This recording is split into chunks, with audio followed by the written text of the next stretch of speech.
Hey, welcome to APP TV live stream. We've got Kes and Nick. Guys, hello. So I won't spend any time introducing Nick because I'll let him speak for himself. But a quick show rundown is that we're going to have Kes show us all the stuff that's going on with 26, the new release,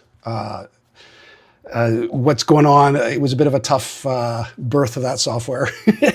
So people are ready. And Nick is going to show us all about his TV series that's AI generated art script. It's crazy what he's pushing the boundaries on. Nick, what's your, who are you? What do you do? I would say first and foremost, I'm a writer. Have a published novel, write for a couple of different magazines. But somewhere along the way, I've always been interested in motion pictures and movies in general. And a couple of years ago was just doing the same kind of tests with AI that a lot of people were wading in and seeing what you could do with it. And thought, I could probably tell a story with this already. There was a lot of talk about that someday you might be able to tell a story with this. But I thought even 2 years ago, there's enough here to do something really weird and wacky. It kind of lends itself to being a comedy because if the exports are weird or surreal, that just can be part of the fun. And so you choose to write something that's a little surreal and absurdist as well. Just have stuck with that as being a project I'm working on. And you get the simultaneous thing of building a sort of story, a universe, which is very classic of any writing piece you do, building the universe of the characters and the actions and all of this, but simultaneously trying to pull along and evolve a freshly evolving technology with that. And the collision. So I think we're visual people. Everybody watching here is a visual person. We're all video people. So I'm going to do the quick show of your opening, the quick sort of like sample of the work. And then we're going to pop. Kes has a very small bit of time to tell us about the Adobe update. So here we go. I'm going to give you this 1 second. Go like that. And this is a sample of Nick's TV series. The Midnight Thunder Show is AI-generated satire. It is animated sketch comedy. It is a cartoon. None of the voices, faces, or events you're about to witness are real. It is just a computer impersonating people. If you're mad about it, why so serious, baby cakes? It's just software.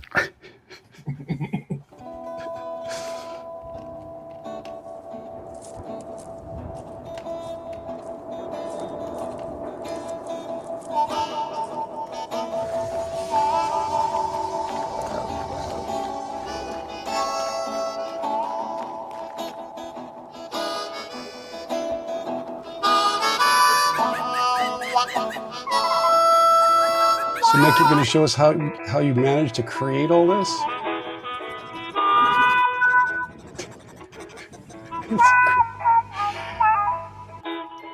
It's quirky and fun, man.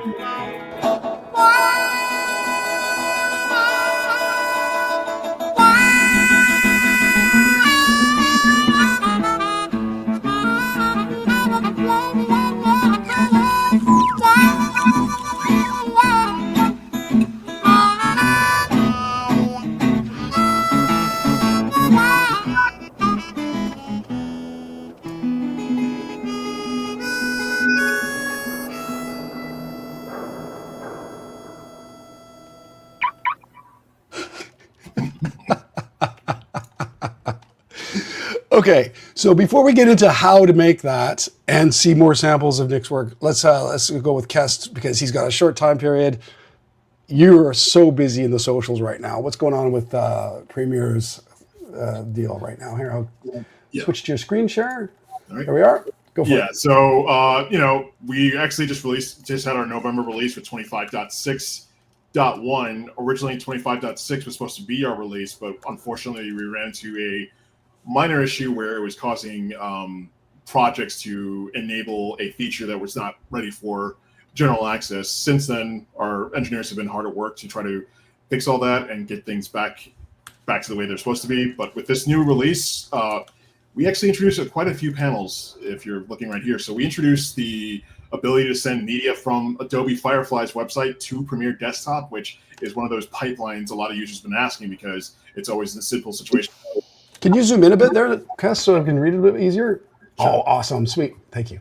All right, so we have send media from Firefly to Premiere Desktop. So we basically tried to make the pipeline a lot easier for users who are power users of Adobe Firefly, and they just want to be able to get whatever's on the website into your desktop a lot quicker. Now, quick thing, Nick, that's something that you would be interested in, right? Because the Firefly interoperability between Firefly and Premiere would be helpful. Yeah, absolutely. Yeah. Cool. Yeah. And then with that, we also improved our media intelligence search. So now you have the ability to search your footage based on specific sounds, as well as, other things like visual takes, other things like that. So the engineers have been hard at work. Matt, one of our very talented engineers, has been hard at work at making media intelligence search a lot better since then. And hats up to Matt Christensen for sure. Dude, thank you. He's incredible. And then we also introduced the ability to, hopefully censor things that may need to be censored, because we know how hard it is to insert, a beep or something like that. So instead of you having to do the laborious work of that, how about we add the ability in our text-based editing to quickly clean up, swear words or just words we want to beep out with, beeps, duck quacks, dog barks, whatever, or even use your own custom sound effect to do so. So we introduced that feature that's been in beta into this public release as well. And then on top of that, we also have a new Adobe stock panel. So we know users weren't too big of a fan of the one that we were using in the graphic templates panel. What was the pain point? The pain point was it was too much clutter in one panel. So we decided, all right, let's rebuild it from the ground up. Let's take some inspiration from other stock footage companies and make our own even better. So that way our users have a much more streamlined panel. And the best part is now with this panel, you can not only see stock footage and Mogurts, but it can also download directly into your project panel, and it'll be set up in a bin that's named Adobe Stock. So you could download license clips, or you could download watermark clips, so you can have client reviews and everything. A lot more simpler, and the pipeline is just a lot better overall. Okay, so that's Adobe Stock. Yes. Is that third party? I think I heard you say third-party apps in there.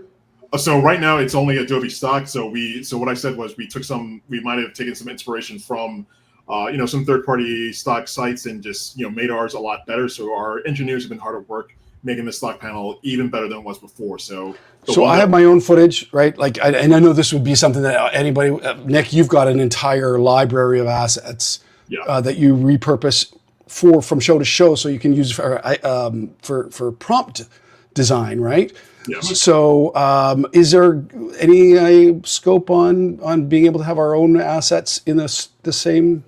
So engine? I don't believe this stock integration right now is dealing with any sort of media asset management at the moment, but it's definitely a great feature request. So definitely say keep that idea and that feature request of mine, so that way we're not completely removing that. For now, I think it's more about getting our stock site from the stockadobe.com site into Premiere a lot easier. So basically a lot of the features we introduced in 25.6 are just better pipelines for media intelligence search, Adobe Stock, and also helping to clean up beeps and stuff like that. But also another significant integration is the new redesigned Frame.io panel, which we know V4 wasn't getting as much praise from our release last year. So the Frame team's been hard at work to bring the Frame.io V4 panel back to its former glory, with some feedback from the community as well as feedback from other people, and making it seem like they fused V3 and V4 into this newer panel. So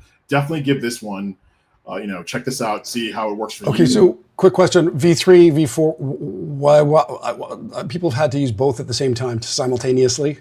Yeah.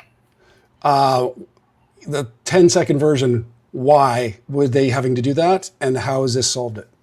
So with the original V4 panel, we actually split a lot of our stuff. We split comments and we split the review.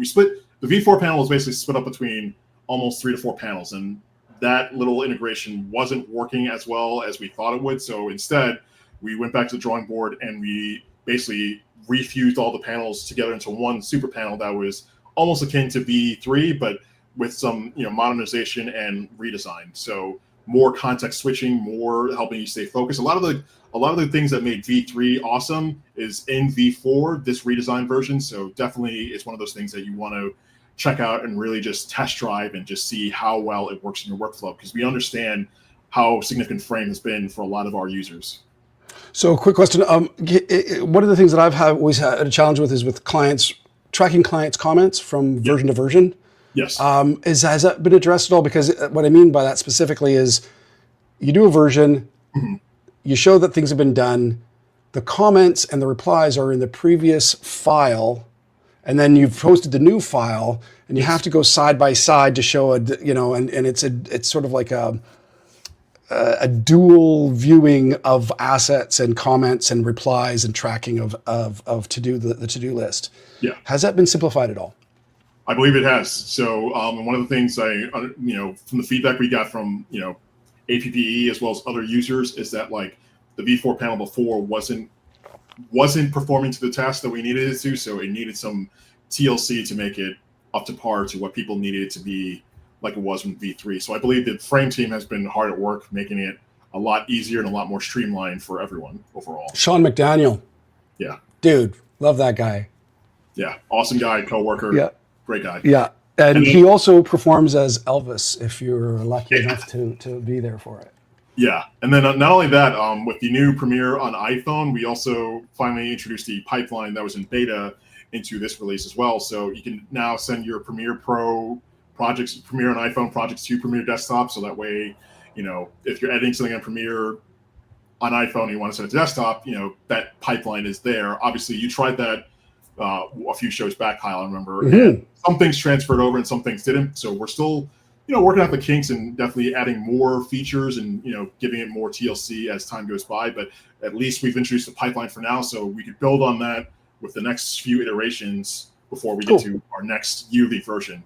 And the last thing we introduced with this release was support for NRAW. Like this has been a long requested feature requests because NRAW has become pretty popular. So anyone shooting with the Nikon Z9, Nikon Z8, or one of the newer, the Nikon ZR, if you have a Apple Silicon Mac or a Windows 11 computer, you can definitely edit with NRAW now than you could have before. So I know this question was asked in our group about whether Intel Macs would do that. We made APP today there was I can't remember who it was, but they said, "Hey, what I was expecting NRAW to be working," and I'm like, yeah.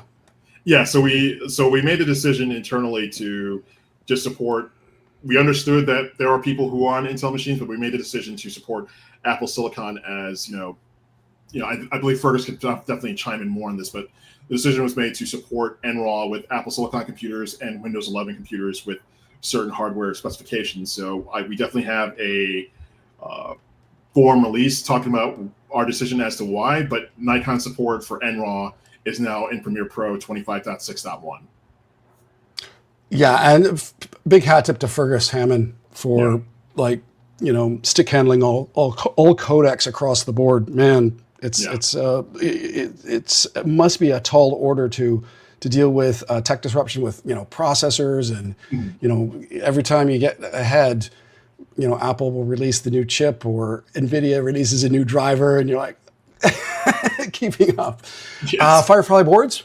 Yes, so our last thing is Firefly boards. I know this has been a popular one among users. So basically, like I said before, this 25.6 release was about, integrating a lot of pipelines to allow Firefly boards, Firefly generations easier into Premiere Pro than it was before. So, now you can access Firefly boards straight from our file menu inside of Premiere Desktop.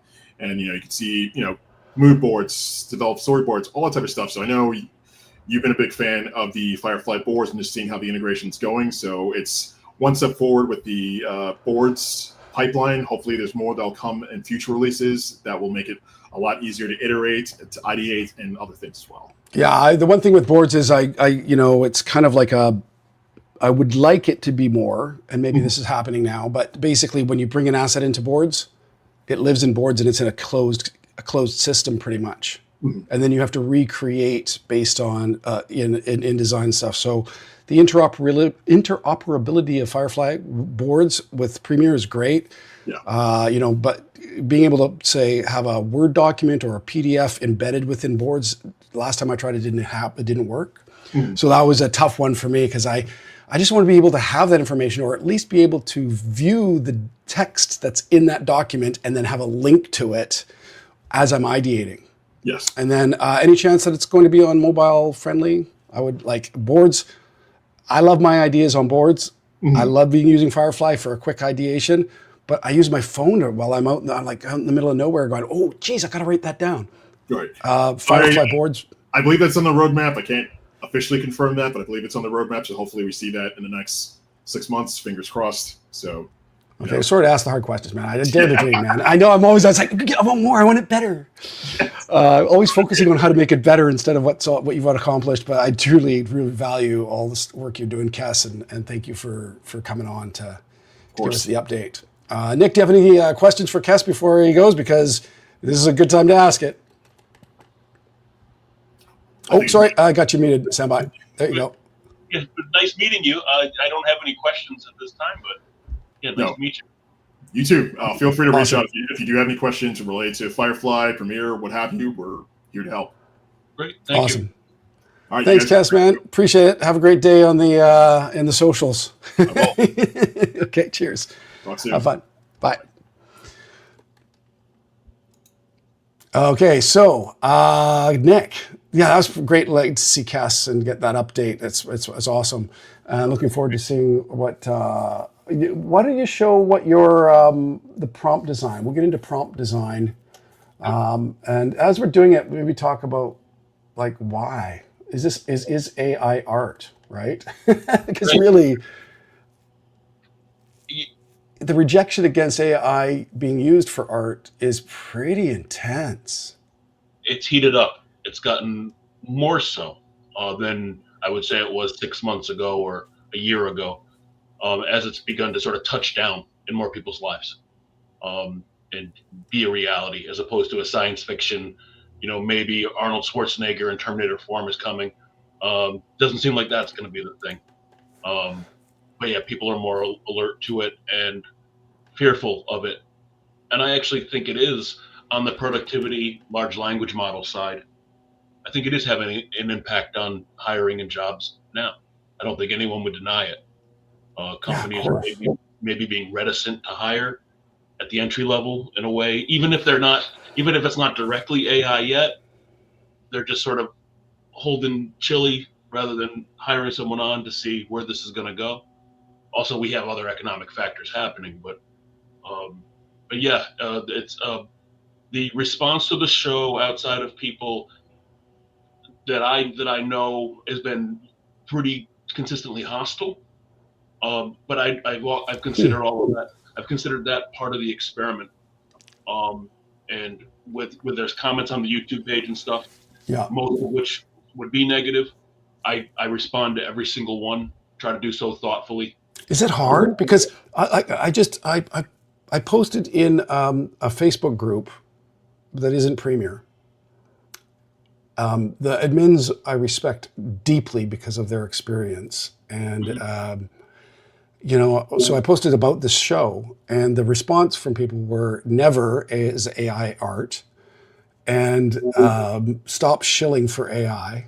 And I'm like, dude, we have to have this conversation. The people that are that reject AI workflow or process, and there's three different kinds, right? There's generative AI, there's agentic AI. And then there's the AI tools that we use that you don't even know that are there that help that are code based and hit just that's our logistics saving time for more creative. I guess the big fear is people using AI generative tools to steal other people's work. That's the main fear I hear. Yeah, and I don't think that that's at the root of their fear, but that is what's being presented. It doesn't surprise me at all that people are. I get it. So with my thing, the fear of having stuff stolen. You've seen my show. I wonder sometimes, like when I use a term in a prompt like steampunk, where is it getting the steampunk elements that it's pulling in here that's making my thing have that sort of what you'd consider the word steampunk to be associated to? Did it steal that? Right. In the end, I haven't made a penny on the show and don't really have any serious plans to capitalize on the show that way. It is a running experiment. There is a science fiction novel that I have finished that I've never been able to do what I wanted to with, which I think would be the thing that if this was all packaged and sold, like the whole AI picture was solid, I think I'd probably be doing that piece. This is one that's based on my life and just allows me to have a story. It's also comedic, like I said. Okay, so let's take that opportunity, because basically you're not taking other people's identities and putting it into AI. You're basically, your characters are friends and family, Yes. right? Yeah. And so it's a little different, and there's a whole journey of being family. But let's talk prompt first. I'm going to bring up your screen here, and because I want to see how you do it, man. Because what you're doing is pretty pivotal and nobody else is doing what you're doing. So here, let's just show your screen here, and so we'll do this. And you also remember you have the video itself. So maybe we'll show a bit of the video for this particular show. This is not the show we showed earlier. I'm going to show a bit of that later. But this is the 7th episode. Mm-hmm. How long are they? This one is 38 minutes, the new one. The previous one was 42. And I keep going until I've told the story I wanted to tell, and then I'm done. So there's no time to really shoot for. So I'll go to the tab that has the new episode in it here, if you feel that's big enough. And you're going to see the opening shot here, which is the disclaimer, same as the previous one. If I go back to the script for this new episode. So you guys weren't dressed like this at all, right? No. This is what was the original shot like, or were just photos?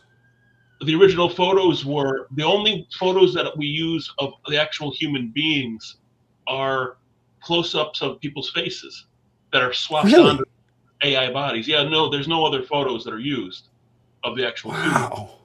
So you can see this is the prompt that was used to create that intro slate from the new one. It's a compound of all these different guys. Then I use reference images that are part of submitting that prompt to, in this case, ChatGPT's image model. I find is the best at doing these compound images. Multiple people together. Where you can see here, this is the opening slate from the previous episode you showed the shot of. I had to compound this in Photoshop. Take each image of the person. You can tell by looking at it that those weren't part of the same composition. But now I'm pulling it in and saying, do a portrait of this family. And it's going to know automatically that's the boy, that's the girl that you're describing in the prompt elsewhere. So what I've noticed, though, is that, a big challenge with prompts, whenever I've tried to do any AI stuff, you put in the prompt and there's an art to the prompt itself, right? And one of the things I've learned is that not unlike the film department, not unlike a film itself, the prompt having departments, nodes of closed systems, i.e. wardrobe, character, each character having its own node, the background, the camera, the lighting, this overall set design, art direction from a production designer. And this is how you're approaching your node design. Is that right? It is. I would say that you're better off getting a shot of the person, focusing on the character, focusing on the scene in separate shots, rather than making the CPU somewhere in Palo Alto or wherever it is have to crank on all of this stuff. Do it as pieces, then composite in Photoshop. Now start again with that as your master reference, that composite you've done. Right. So that it's going to have all the. Can you show us the prompts, how these related to the pictures you got there? Yeah. So this is going to be portrait of the family. Oh, you want to see the actual? Yeah, just have at her. Show us what you did, because how does it work, man? Because you're this is some digital wizardry, man. It's a digital ninja work, pal. That's pretty cool. Here's the prompt as submitted to ChatGPT, along with these images attached, which are like a master character shot that I have for each of my characters: my son, my daughter, my wife, me. am I this buff and handsome? No, I am this bald, and that's one thing that'll stick through. Run the prompt with these guys. Okay, may I just show I need to show what you did with your, like, how you presented yourself in one of the first episodes. May I just step in with that video and show it? Do you mind? Because it's pretty fun. Okay, so here we go. You guys, this is part of that first episode. I'm going to share this tab. Here's Nick in his true self. He's a middle-aged dad, cool as can be. Bald head shining with dignity. He's like a cool Carmen. Carmen Miranda? Did you use Carmen Miranda in that? You did? Yeah. And you love cars. Welcome to the Midnight Thunder Show. I mean, you're doing it for you, right? Let's go. That's a thing about comedy. I mean, all of it is so mixed together. Earlier question about is AI art? The thing is, I'm not sure. Sometimes yes and sometimes no. The process of writing an episode feels the same as if I was handing the script over to a production team. My creativity, do you consider that art? There's also this question about what is our need to all be called artists? That's a pretty postmodern idea. Yeah. Like from the 60s to the 90s, this what is art, and is this banana taped to a wall art? Well, the art world seemed to decide that with Jeff Koons commissioning the bubble people or the bubble creatures, like that is art. But I don't think that the man on the street was ever convinced that he was an artist from doing that. But they decided that's a settled issue. Now this thing is we're all arguing over, who's an artist, and I just don't feel that need to have that argument. What is it? So when someone digs into you and says, "Hey, you're evil," yeah, right? Because I got this online. I was like, "Well, dude, like, no, let's just have a conversation about it." And they're like, "Nah." Anyway, when someone says you're evil for even approaching it, the bottom line is that the tools aren't going back. We're not putting the genie back in the bottle. Right. And the best approach, in my opinion, is for people who need to protect the work environment for an industry, the production industry. It's so important for those people to be a part of the conversation so Absolutely. That any steps forward are responsible implementation. For example, as an editor, being able to add background artists, background people and the number of people. And, as an editor, I'm like, yeah, I want to be able to do that. As a first assistant director back in the, for many years, what I saw was the background artists learn about process and how to work with actors, and relationships are built by being on set. Yeah. That is what is the most dangerous part of implementation of AI generative content, is that this experience of creating on site with and with people and the collaborative workflow and all that it's lost. And the generations of filmmakers don't have the opportunity necessarily to learn from masters, DP. So, at the same time, you're making a show that's for you. Yeah, and making sure that I've written all of it by hand. I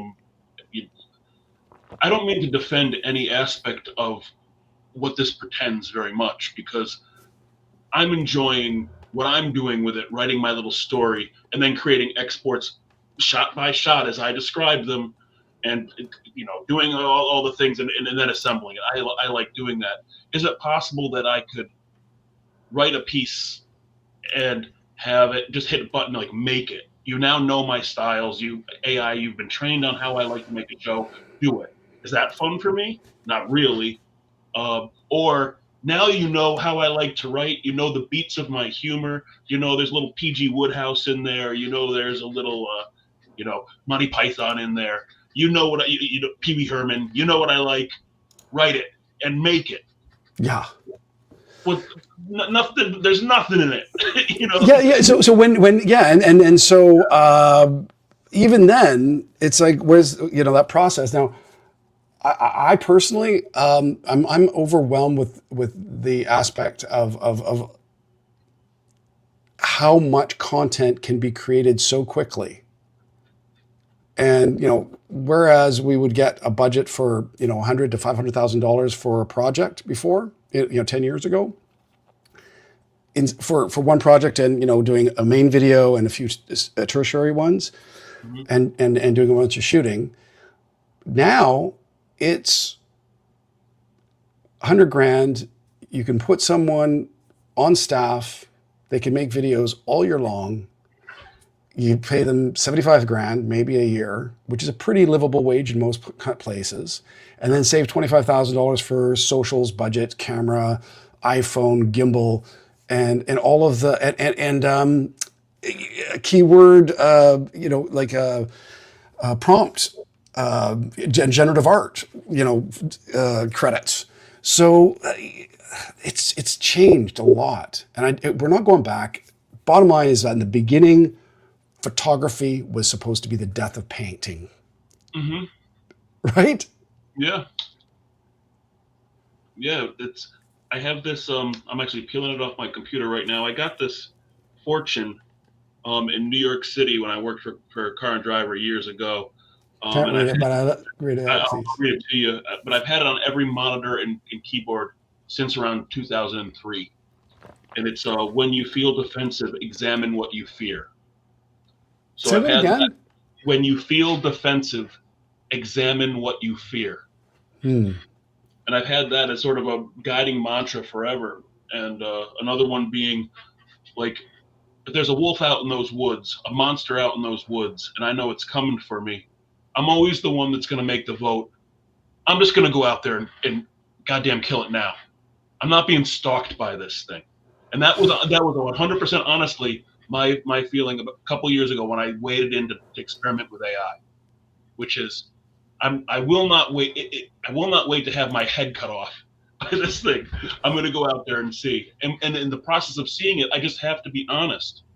It's magic. Now, am I being tricked?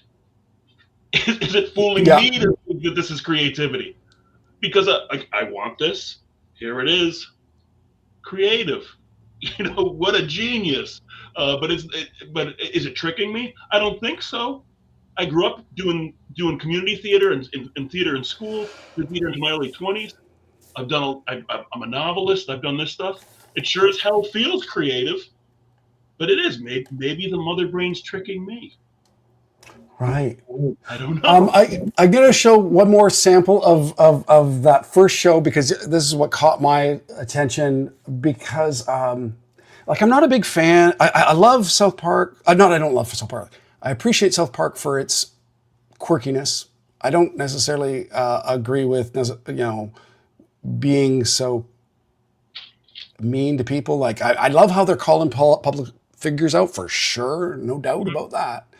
I just think that do I want to be in that mindset? Well, the other thing would be The Simpsons.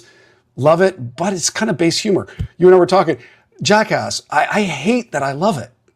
I hate myself for loving to watch Jackass because I can't turn it off. Now they're doing that to themselves. Like that's the thing with the humor there. That's them doing it themselves. So right now, when you talk about your show and what is there for someone, like I got hooked on this particular scene. I'm going to show it. It's a minute long. Let's just do this. I'm just going to share it. Here we go.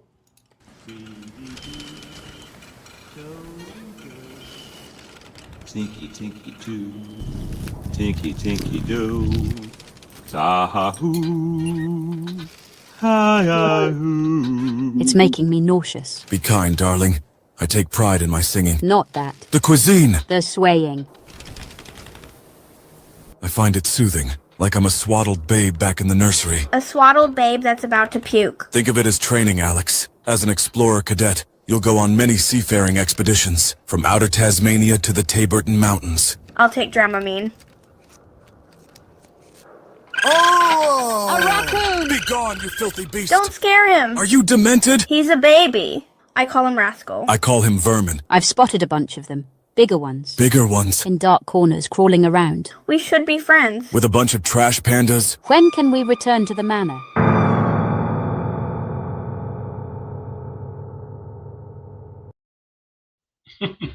Nick, it's crazy, man. Like I just what is it that I'd like to watch that? I mean, I think that story is one that I'm proud of, although no one cares. And I never want to come off as anything as this is all small potatoes. I mean, but it's really exciting and fun. Yeah, that one is just, I'm really pleased with that script. One of the problems with it getting traction is that it has children in it, and YouTube doesn't like to feature, it doesn't like to sort of promote that content. And it has kids being in like action adventure, Powerpuff Girls sort of stuff. And another thing too is that every single AI generation of a child in that one, whether it's my daughter's character or her best friend, who's the blonde girl in it, is I got permission from her mom. Her mom reviewed the script before I actually even did it, and it's all very PG action adventure, Wizard of Oz stuff.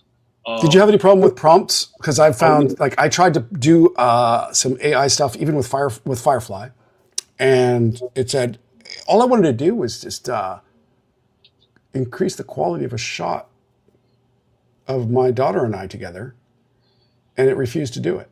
It's eating their lunch. So like the American models have just got to drop it. All the models of the kids in that episode were done with the Chinese model Minimax, all the videos.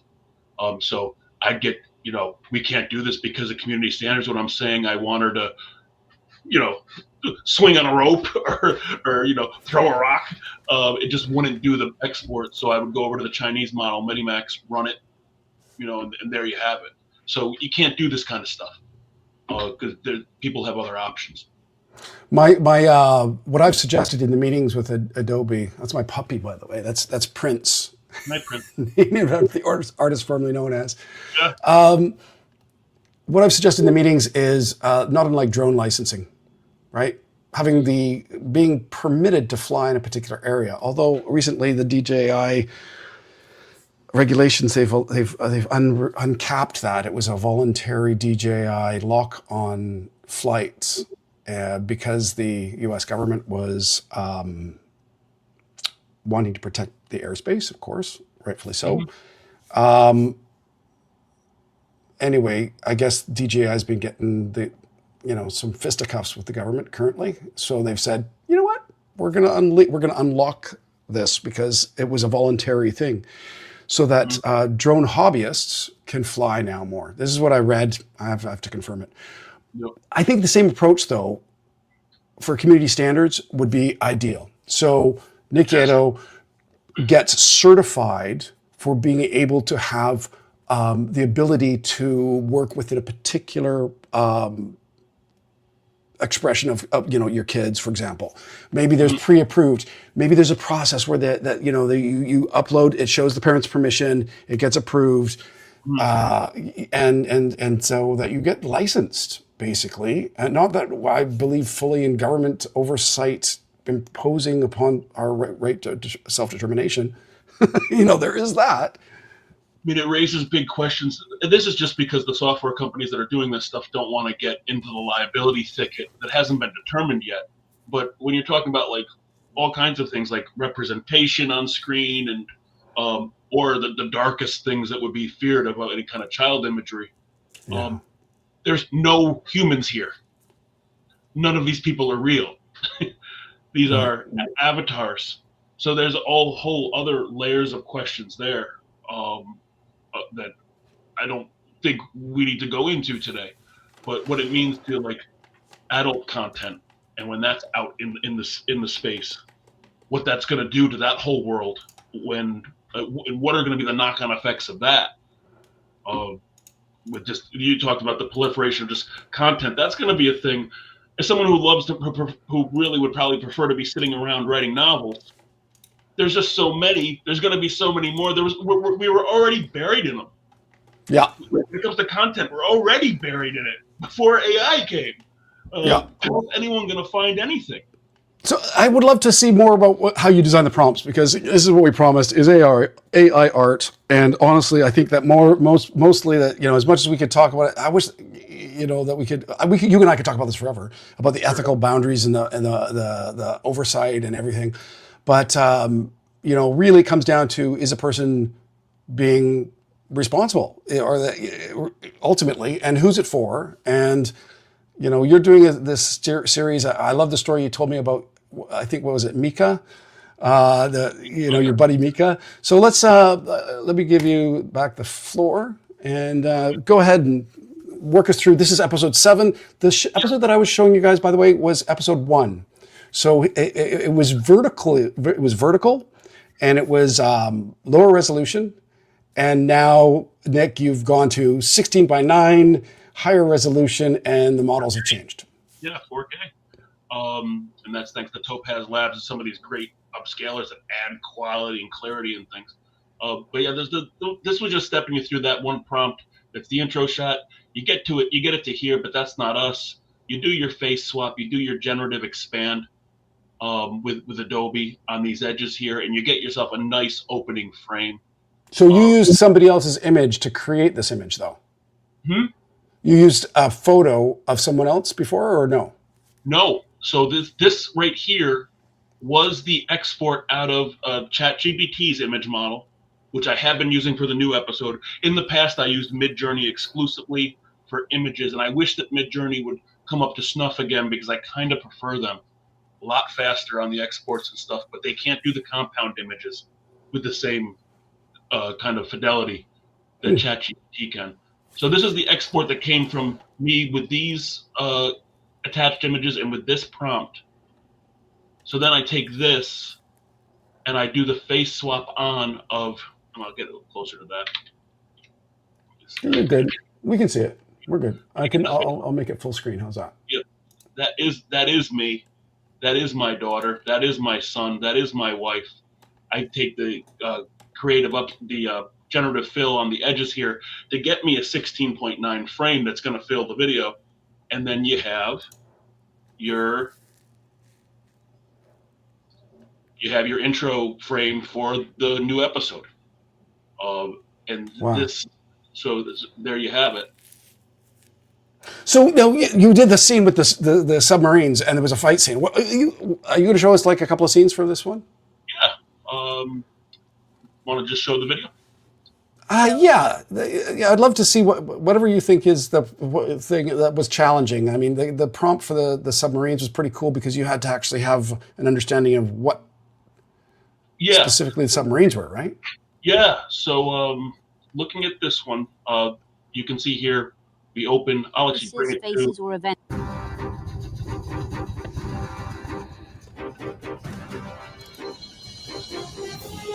You can turn that up if you want. And so here we have a frame that I'll go back to this script here. You can see, share this tab instead. And this, I've laid these images in, showing you, this is like a master shot of the Nick character for this scene with his master prompt. So hold on. Portrait of a handsome. Okay, so basically you've had to put in the word handsome for yourself. Is that right? I wanted it, but I didn't.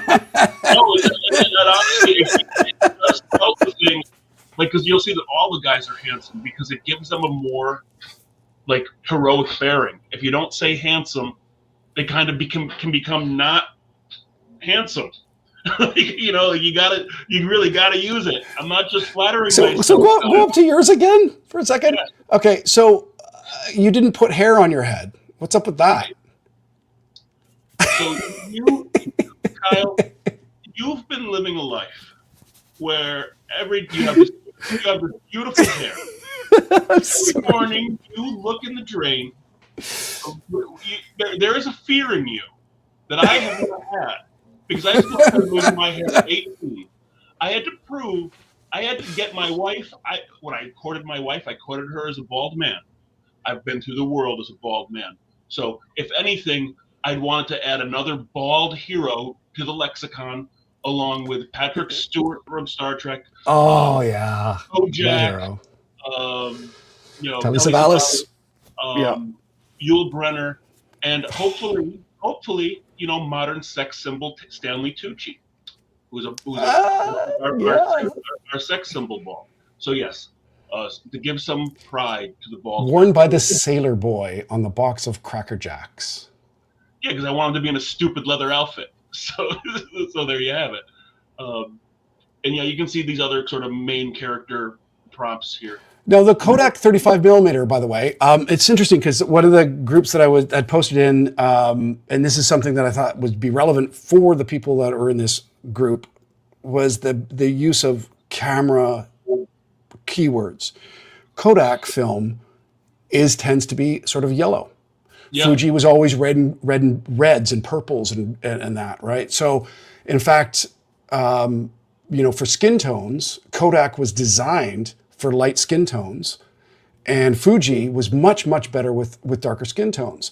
And so there's a science behind creating the image and representing a reality. So when we talk about AI in art, there's this journey of technology and representation of truth has been a long road, and it will continue to go for beyond this little window we have. Absolutely.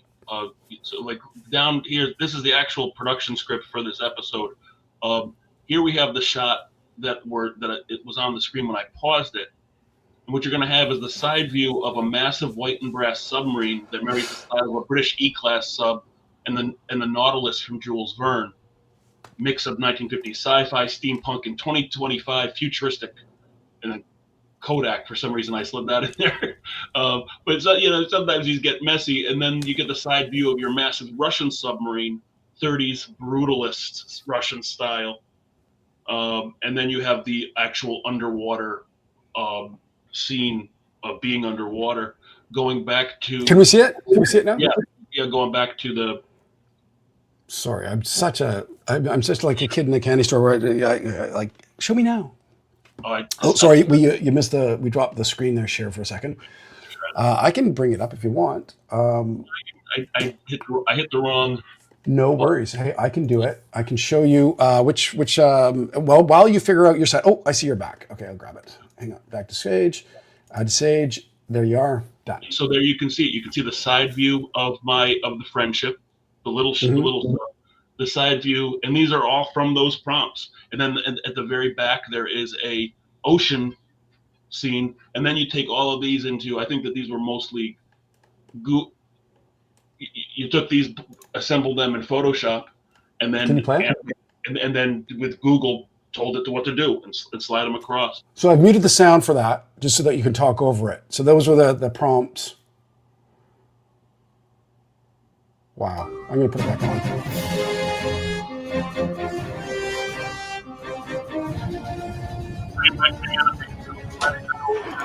Sorry, I had to turn the audio down on it. What were you saying?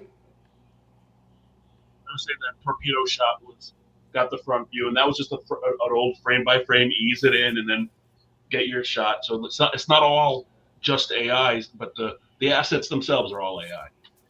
But you're using and you're using Premiere for cutting. Yeah, that's all. And these are all your buddies. Dive.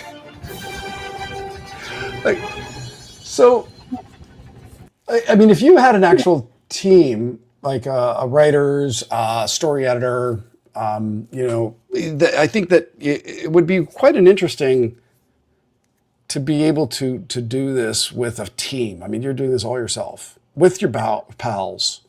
Do they still take your call? Yeah, no, they do. Because part of the process is trying to honor them with it. It's a different. And this is just on the classic storytelling side. It's really weird and wonderful to be like, oh my God, I'm puppeting my buddy that I've had my whole life through this scene, but he's a character in this scene. It's not really him, of course. He's this adventurer, but you're not going to send him away. And we talked about this offline with the Micah character. there's a scene that I'm going to jog to. I Cool. won't play it, but I'll while you're through, I'll just bring it up. So basically, while you're looking, I'll say, Micah, English. his son, watched it, and you've been trying to do it so that when the kids have, that's kind of fun. I guess what I'll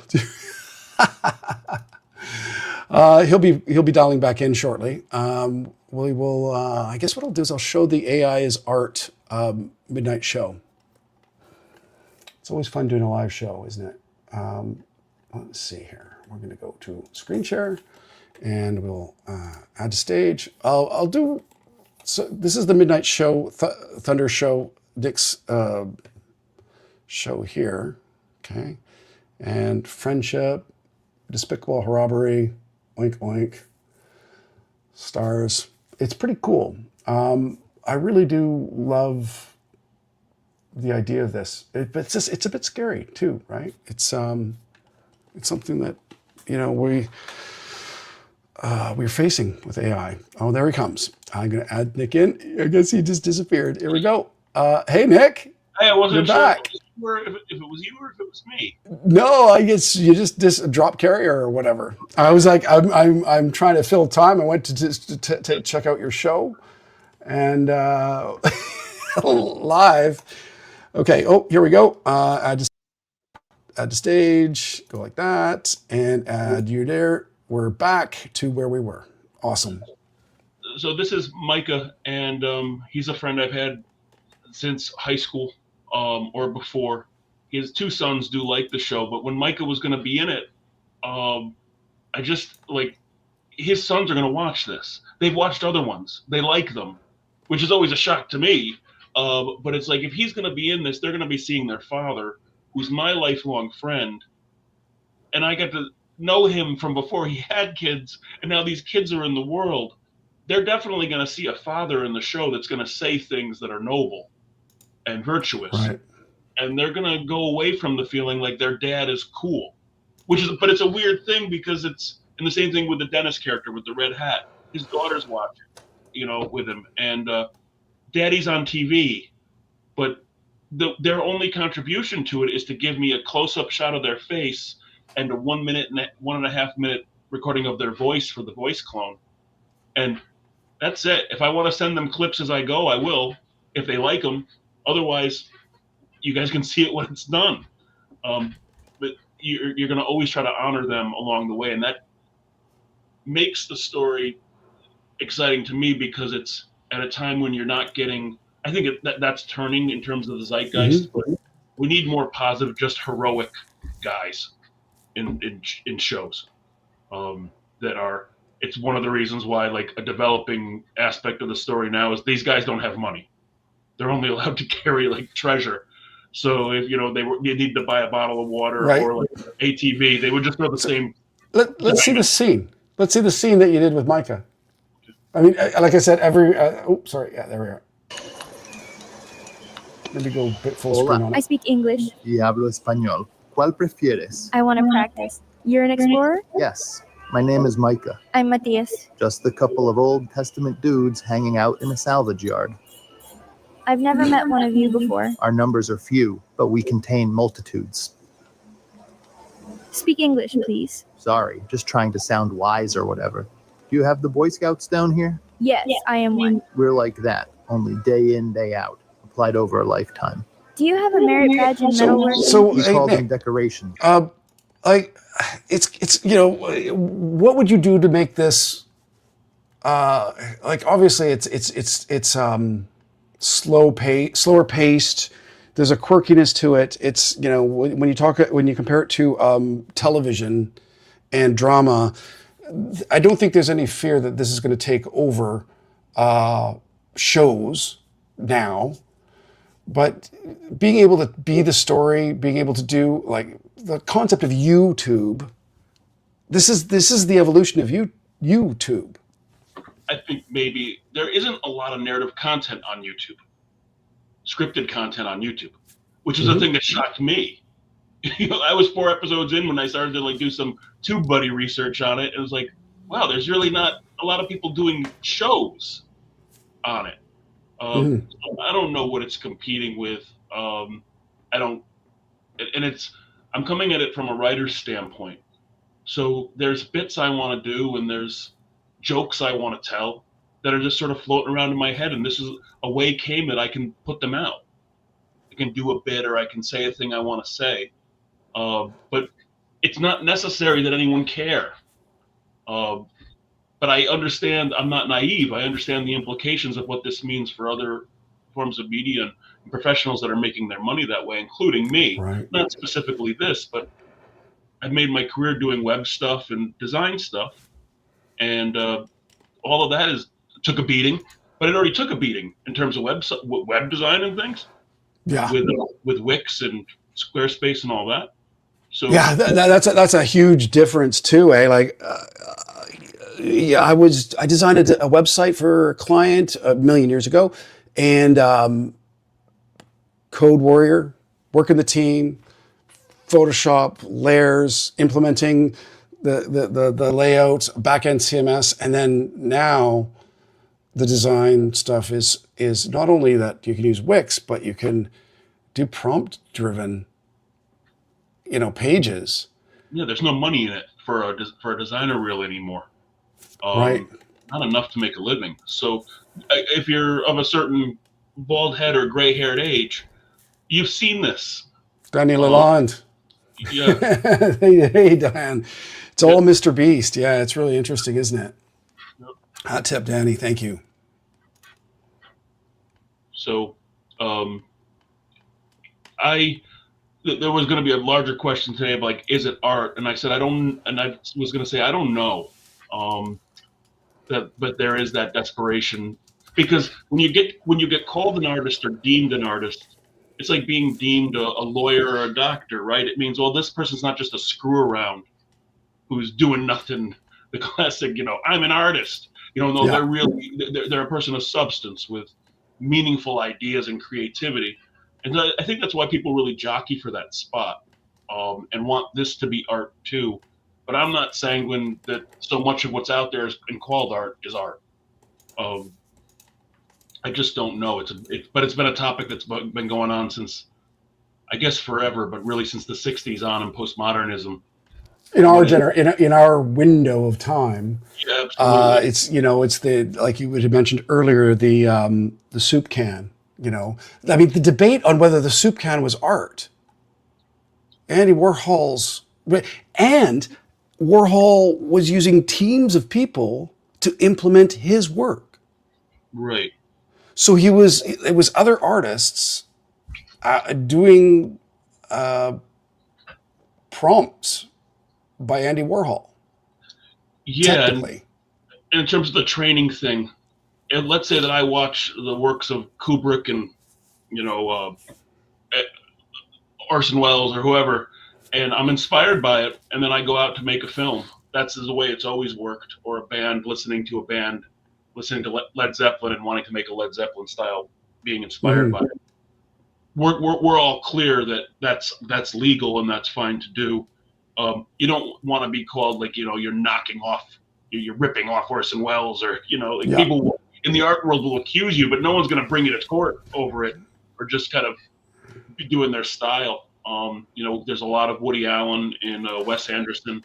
You see it all over the place. One of the things I will say is that there's a big put with the Content Authenticity Initiative. The Coalition for Content Authenticity has been really cool. Basically, the idea is that you register your work. You can either choose that it could be reiterated. Ideally, an artist would be able to create an image, and any sort of revenue that was generated from that image would be generating revenue for you as an artist. That would be the best implementation of it, I would think. But what I saw recently was that you'd be able to restrict reuse of your image. So you register it with the Content Authenticity Group, and say, nope, don't be using it for other stuff. And then it will basically track to see if somebody's using it and restrict. Now, who's in charge of that? Is it ethical? Is art from AI? We're influenced, like you said, by the great artists, and we're recreating, for me, George T. Clemens, director of photography for Twilight Zone, the Dutch angle, for creating tension.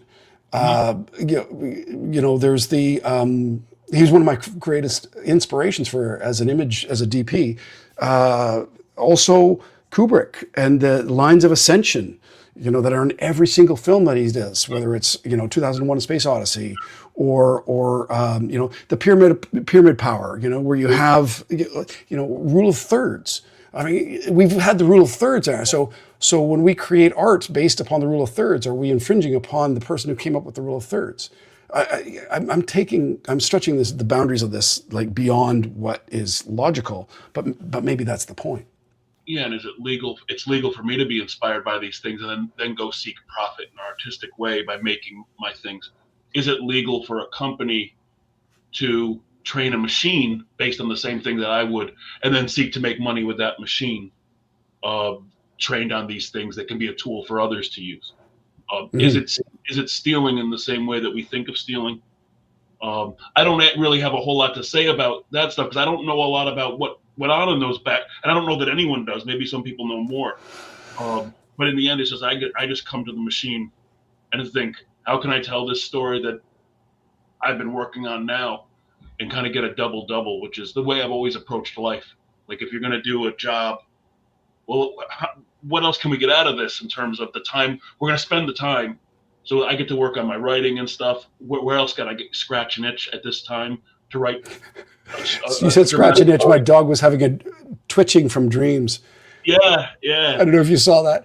Okay, listen. I got to say, Steve comes in with a little comment. We're basically past the hour, but I want to also hit our great sponsors, Digital Anarchy. Here, let me just do a quick throw out to our sponsors because we wouldn't be here without them. So let me just grab it. Add stage. There we are. Digital Anarchy. Thank you, Jim Tierney, for supporting us on all these years from the beginning. You've always been the most amazing supporter of the group, and I really appreciate your friendship and your cool style, and the code that you write is liberating us as artists. I will say also, thank you so much, Lucid Link, for your support, because I was able to go down to Max with you, and I really appreciate it. That's Lucid Link. You can go through and basically you have a drive on your computer with assets, a virtual drive, and you can use those assets, and it doesn't take up space on your computer. I was in a low bandwidth area with, I think 20 megabits per second, and I was able to actually edit video without having a drive attached because of Lucid Link. So thank you, Lucid Link. You're awesome. Appreciate you. And I'm going to throw out to the questions we have up on the screen. There's Steve. The artists make the art. The tools are just that. The pencil is the medium. The drawing is art. Is tracing art? Is Gen AI just tracing at speed scale? Yeah, great question, Steve. Damn. That's a big one. Speed of scale that makes us uncomfortable. Good question. Yeah. And you know what? There's no answer. There really is no answer to it. Because we're here with this new technology. And as someone who's the most at home with writing novels, it's very lonely. And every novelist will tell you that. It's a lonely process. And in the making of this, I long to work with humans on it. And if you're going to long to work with humans on it, maybe you long to have the AI be elements of it, but actually get a camera out and be integrating a camera into what you're doing. I mean, there are other ways that the mind goes when you're working on it. And I've been finding myself lately all the more hungry to work with people and to teach them this, or to even just write a play. Screw it, I'm done with this. I just want to do a play. Yeah, no kidding. On stage where you can't do a retake or redesign the prompts. I love theater. I mean, I started in theater. Live broadcast was where I started. So, you know, it's kind of fun to be doing this. Nick, go Like ahead. cameras, right? Yeah, like theater kind of got pushed aside Yeah. by Well, technology. Yeah, and you know, really, it comes down. I'll add one last thing: drum machines. You know, session drummers didn't have work because of samplers. Did drummers survive that evolution, that tech disruption? Yeah, percussionists did. It opened up a whole new way of doing work. Maybe percussionists were able to create different versions of what a song's creative architecture was, you know, from that. And that's really, you know, that. Or did you just get a boom in percussion, which I think is maybe the truth with EDM and everything else? Like, there's forms of percussion now in music that just weren't there before. You still have your rock drummer and your jazz drummer, but now there's other percussionists that are sort of on this digital sphere. There's just more percussion happening. Yeah, well, samples and sequences, right? Back then in the 90s, when Frank Zappa and a few of the other amazing artists were looking at making sure that we weren't censored and that people had the right to publish their music. You know, that's where parental advisory stickers started. There was also a big part of what protecting IP, and that you could sample a bar, not a bar, but a half of a bar, I think it was, legally, without it infringing upon someone's copyright. Yeah. You know, so here we are now. Hey, Nick, awesome, great. Oh, wait, one more comment here. Wow, we're over. What a great show. I really appreciate this content because, you know, it's a big one. Comment coming in. So Norpronic, computers came into the scene. We thought the graphic design and art layout was over. We did lose jobs. One person could do the same amount as what we used to take 3. Still here. True, but wasn't that supposed to be the 40-hour work week? We spend more time nursing our computers to be productive. My major fear for it all is that it won't happen all at once, but it'll be incremental, and you won't really hear about. You'll just kind of know that this industry isn't hiring, this one isn't hiring, because those people will get left behind for a period when the whole thing works through and settles, and you know there will be human beings working, and it does seem like there's going to be a bit of a swing to more working class and labor-based jobs for a while, but then the robots come with the AI brains that are able to do those job functions that are probably more like 5 to 10 years off. Yeah. So we're looking at like sort of white collar computer work being the first disrupted thing, and that includes some of the stuff we're doing. Then moving into the physical plant. Wild times. Wild times for sure. Let's leave it at that. Love to have you on the show again. Our next show is with Esteban Toro, who has, you know, traveled the world capturing images with still and video. Incredible artwork that resonates with the human story in ways that you know, often my heart beats faster when I see Esteban's artwork. It's crazy. So he's on our show next week, and with the concept of not doing an AI story, we're talking about capturing reality. When like what is real anyway, from photon to pixel, right?